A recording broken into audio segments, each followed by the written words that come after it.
Hello, everyone. It's time for our last conversation on the set. It's a big surprise. We're talking about Lost Between Two Worlds, and with the author, Ms. Dorin Collins, who's joining us from Belmopan. And really, we value your commitment, Ms. Dorin, to be here with us. You traveled through the rain in a motorbike. Wow, what a story! What a story! And you're here to talk to us about your book. Yes. Before we do that, let's do a check-in. How are you feeling despite the rain?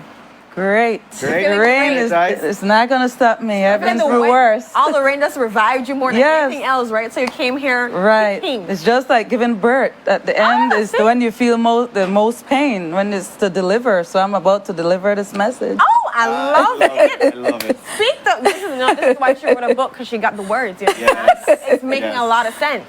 So tell us a little bit about Lost Between Two Worlds. Now that Okay. title in itself, it makes you start to think, okay, it pros me. When I hear a book name like that, I'm like, I want to read. What happened? Let me Exactly. turn to the back and see what happened really here. So tell us a little bit about this book.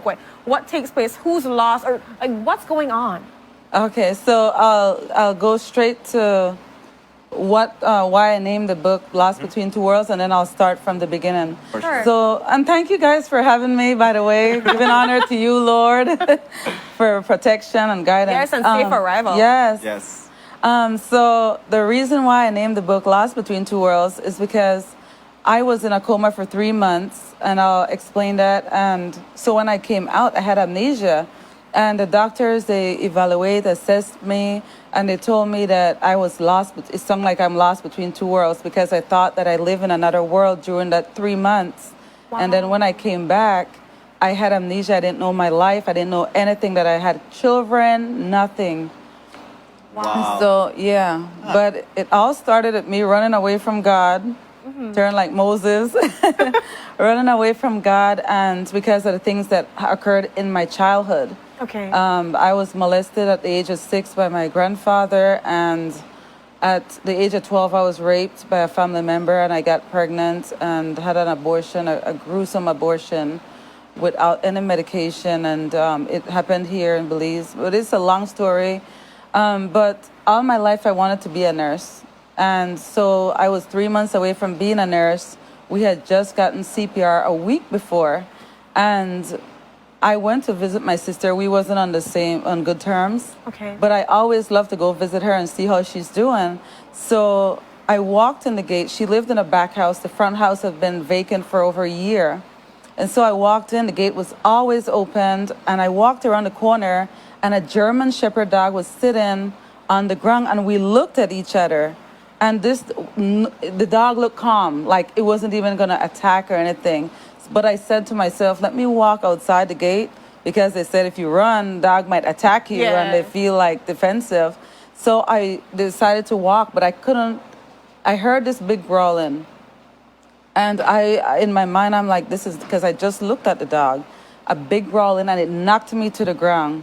And I'm down there fighting. And all I could think about was to hold my jugular veins, because they told me in the nursing, if I, got my jugular veins cut or anything, it could really affect and I could bleed to death.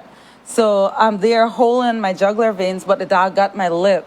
It got my lip, my nose, my face, other parts, but I couldn't put everything in the book, all the pictures, but I did put some pictures with me in the coma and so forth. But after being attacked, I thought that was going to be the end of my life, and I start having these flashes with my family, my children, and I was down there about to give up when I heard my dad's voice, "The Lord is my shepherd, I shall not want." And God gave me the courage to just say, you know what, just fight. But down there I was saying, Lord, because I was running away. I was doing everything in the book that I wasn't supposed to do.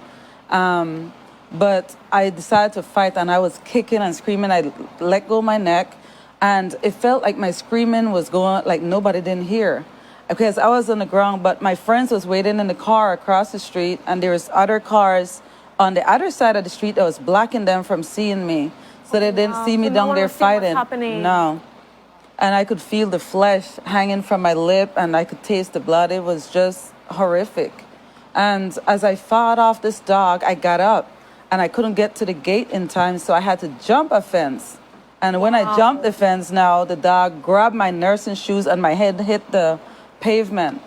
And that's all I remembered. But my friends, they said they saw me climb in the back of a pickup. Well, I tried to climb and I fell down. And I have the pictures of the back of the pickup truck, the blood and everything that was in it.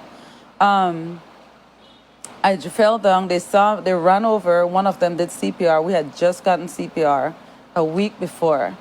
And she did CPR, and the other person called 911. They came. Ambulance got me, took me to the hospital. While I was in there, I had an outer body experience. And the outer body experience, I came out of my body. It was just unbelievable. I'm hearing everything. I'm seeing everything. It was like chaos.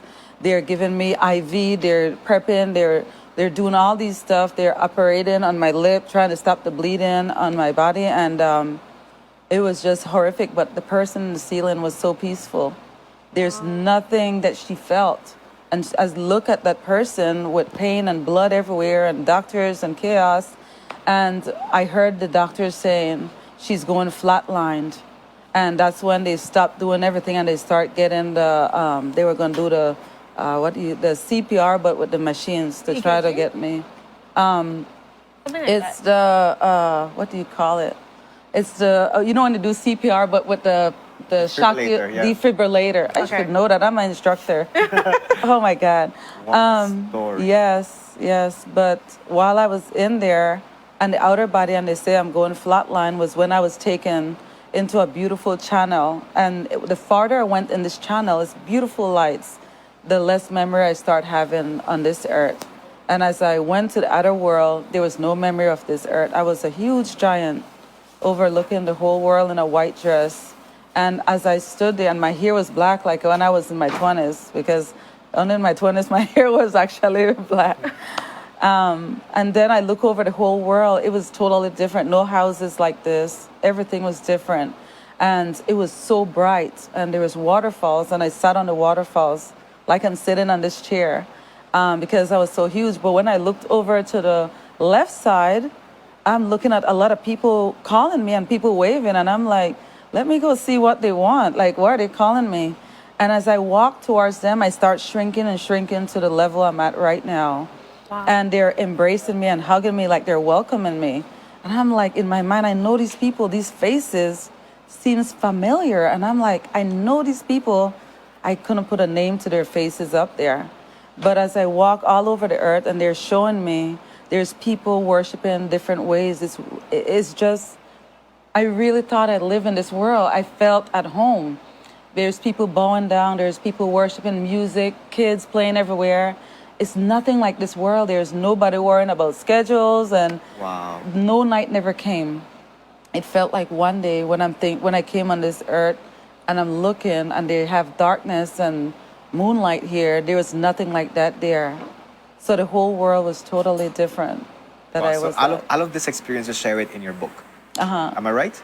Yes. Right. So the book, you can be able to actually have everything where all the pictures. You got, attacked by this dog. You got into your outer body experience. You were fighting everything up to the you were a giant to the waterfall. Every single thing is played there. So can you tell us where people can be able to purchase your book? On Amazon, or the best place is dorincollins.com.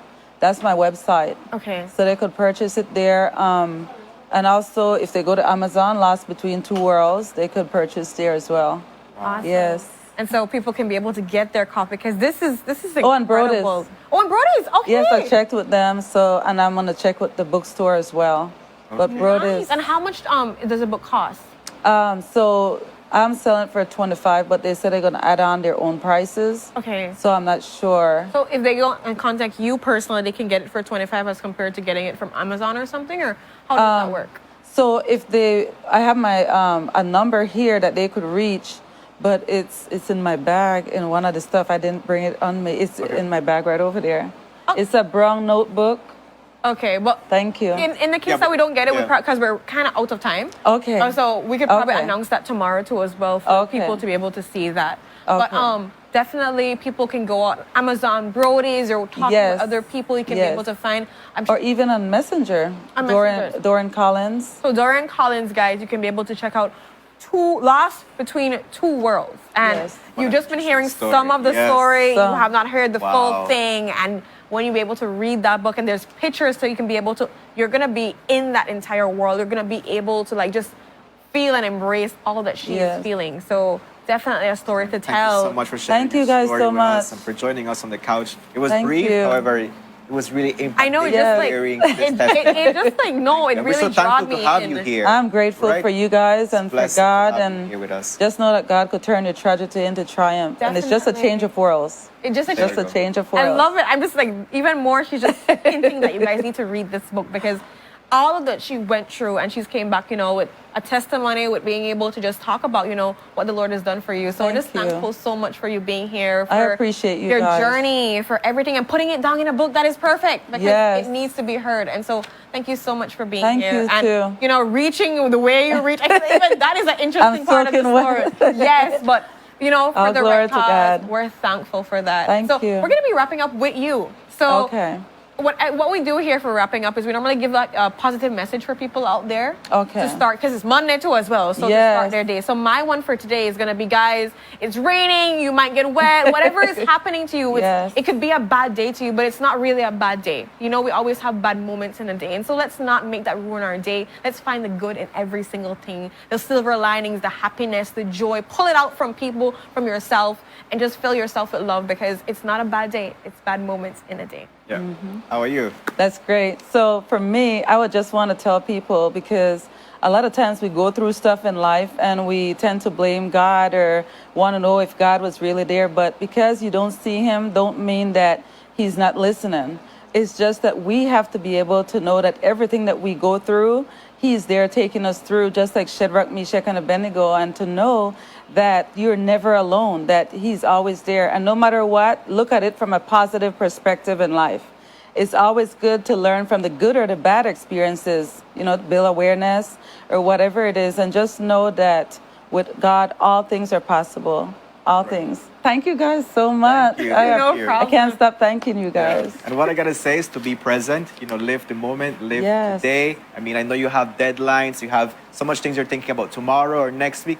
Live today, be present, and let's make the best of it. So thank you so much for tuning in today to Monday's episode of Sun Up on 7. We value your time and your participation with us. We'll see you tomorrow at 6:30. For our next episode, guys. Show. So have an amazing day. Stay dry today. You have to pull out your